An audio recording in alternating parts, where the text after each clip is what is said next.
Assalamu alaikum everyone. I've never really done a travel vlog before, but I decided to do one for this particular trip because of the significance of it. I traveled to Lebanon to visit some of these Syrian refugee camps that are there and deliver winter aid. I traveled from my home airport, which is Dulles International in Washington, D.C., to Turkey, and then from Turkey to Beirut, Lebanon. Here's a little bit of what happened on the way and during my trip.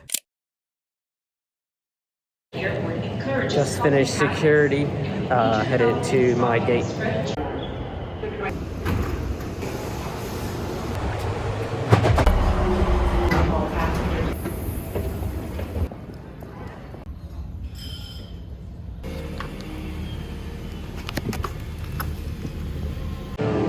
Finally made it to my seat.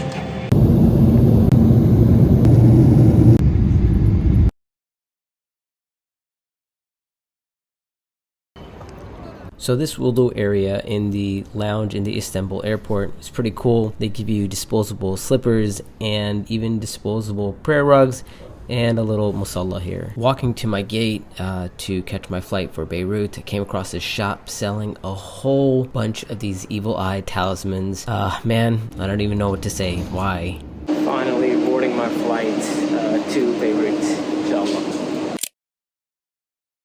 Took me about 2 to 3 hours to get through customs and immigration in Beirut. It was just that the line was really, really long. First thing I did in Beirut was to go get a shawarma. Most of Beirut that I saw that night was pretty dark, and I was told it's because of the power outages and a lot of the buildings were dilapidated. Honestly, it was kind of sad to see it. This picture here actually is brighter than reality, and I think that's because of the iPhone night mode. We did stop by this area, which was quite beautiful on the coast. It's known as Rosh. I hope I'm saying that properly. The view was just stunning even at nighttime. So, headed down to the first day. This is my main man, Inam, from Human Appeal, who basically put this whole trip together for me. Drove past the explosion, or the aftermath of the explosion that took place in Beirut in 2020. Headed to an area known as Arsal, which is where the Syrian refugee camps are in Lebanon, and this is what we saw on the way.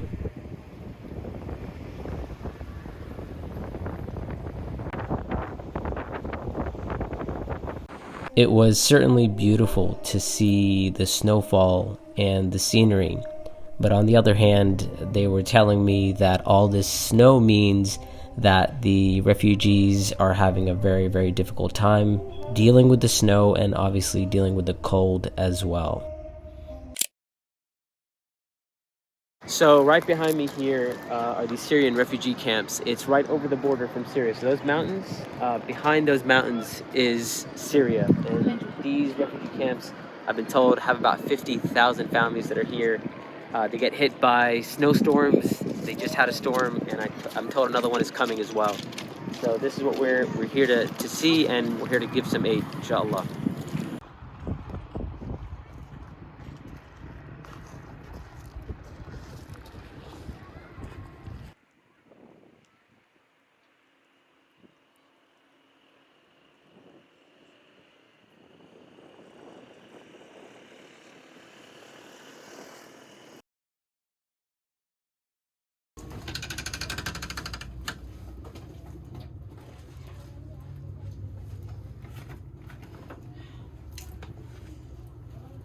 These living conditions were horrible. I mean, I don't know what else to say.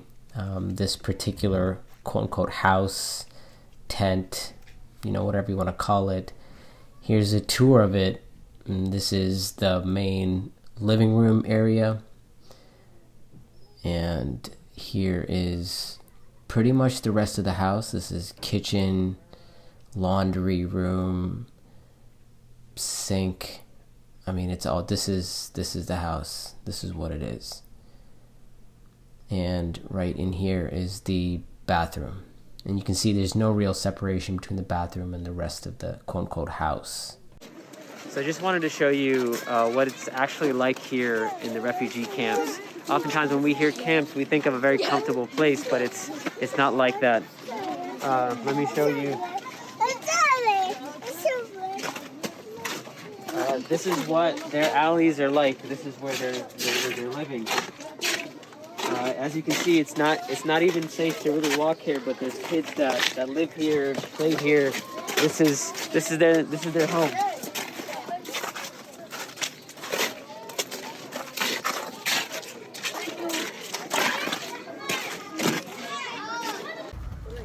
This camp here in Arsal, it's been snowing for the last couple of days. It's -4 degrees right now, really cold. Families here, just to keep warm, they collect wood, they collect plastic, they burn it. It isn't good for them or the environment, but they have no choice, because otherwise they will freeze because of the severe conditions here. And you can see there's a fire here in this metal bin, if you like. You know, there's a whole family here trying to keep warm, subhanAllah.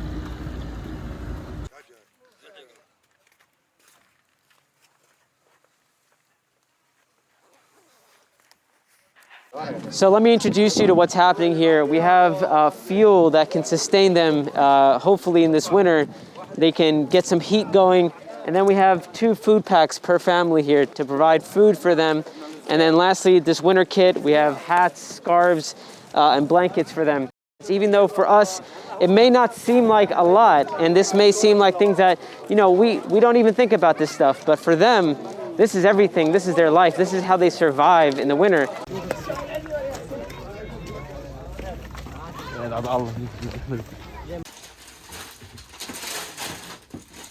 So I was able to come and visit this particular, I don't even know what to call it, dwelling. It's not really a house. It just seems like it's put together with scraps.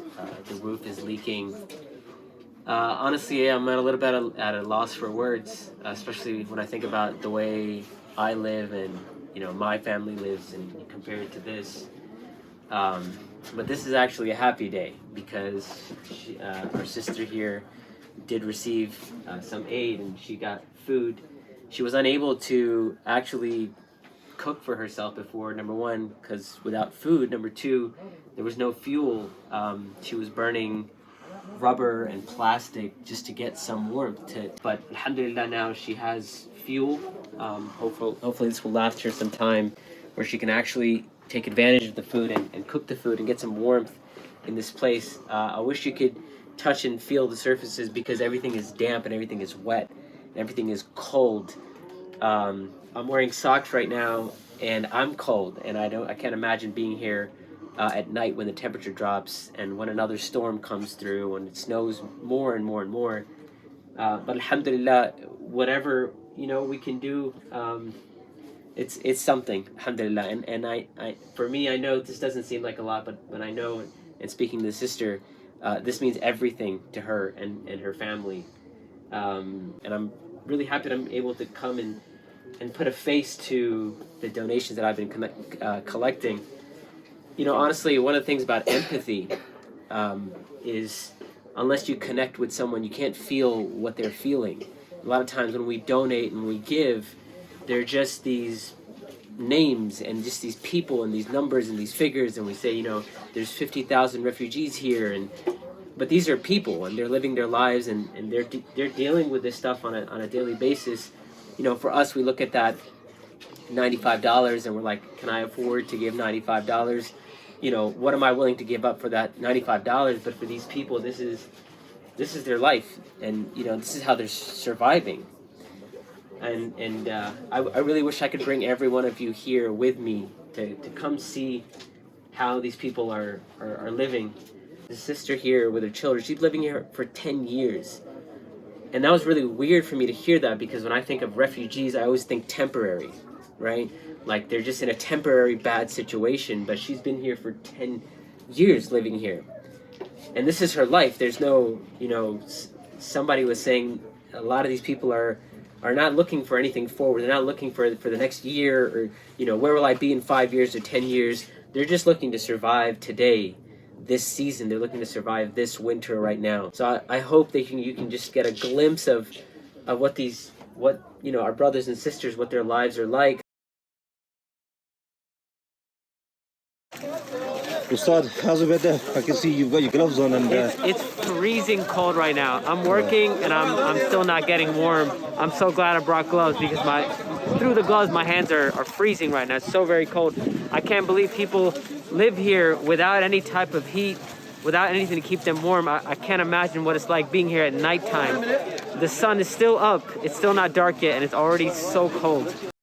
That is just some of what I saw in this particular refugee camp. And I know I could have gotten more footage, but I'm just going to be real with you. I really wanted to just experience it, you know, put the camera down and just connect with people and just be there myself in the moment. But I'll share this particular image with you, which is a standout image for me, and that is the spirit of these people with all the suffering and pain that they're going through and the difficulty.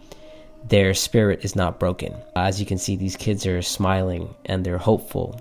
So we, those who can actually help, should not lose hope either, and take these children and these refugees as an inspiration to do as much as we can do.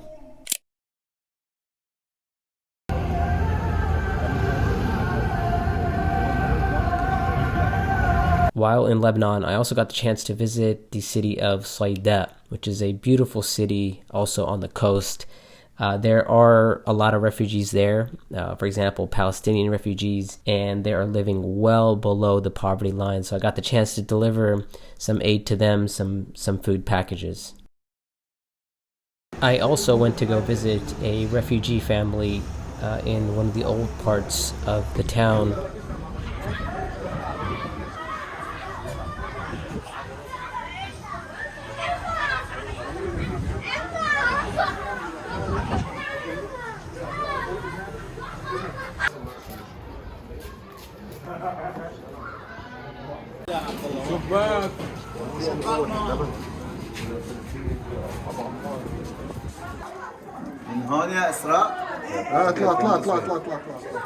So this particular refugee family in Saida lived on the top floor of this building, and I just want you to see what this climb was like to get all the way to the top.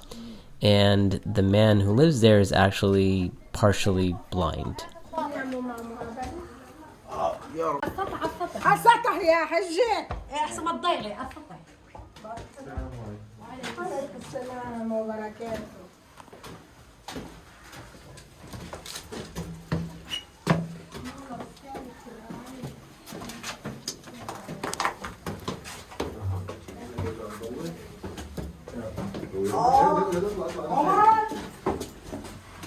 يا الله عمر لا شيء بفتح يا الله عمر يا الله يا رب يا كريم.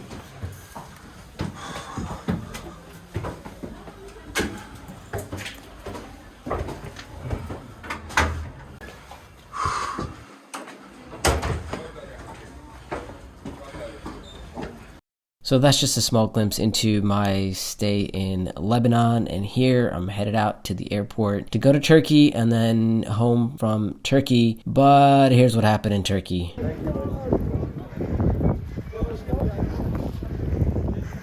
Yeah, Turkey got hit by a snowstorm and it was pretty bad. All the flights got canceled, so I was stuck in Turkey for a few days. I really missed home at this point, but there's nothing I could do. I couldn't even actually go out and see Istanbul. There was so much snow, roads were closed, places were closed, the Blue Mosque was closed, but I got to see snow in Turkey. Finally going through security.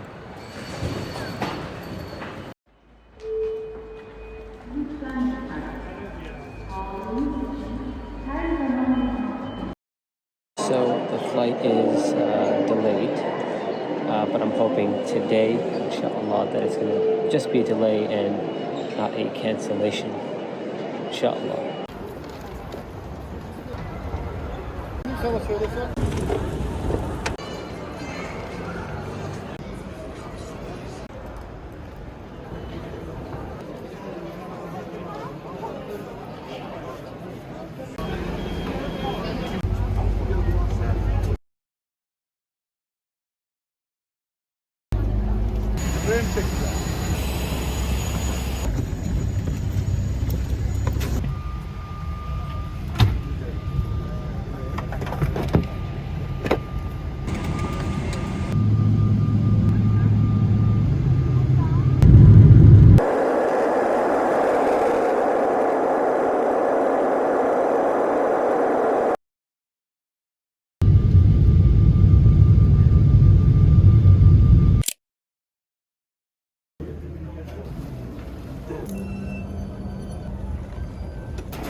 So I hope you liked my very first travel vlog. Most of it was shot by me on my cell phone, so excuse the footage. And like I said, I've never done one of these before. It is a lot of work. I realized while doing it that sometimes I wanted to just experience things rather than, you know, get them on film. But alhamdulillah, I do realize it gave you the chance to see and experience some of what I experienced. If you'd like to see more of these, let me know. I might have to upgrade my equipment a little bit. So let's see. Thank you for watching. Jazakumullahu khaira. Like, subscribe, share, all that YouTube stuff. I'm not used to it, but you know, you gotta do what you gotta do. So make sure you do that. The link to donate is actually below. So the campaign is done, but I left the Just Giving page open.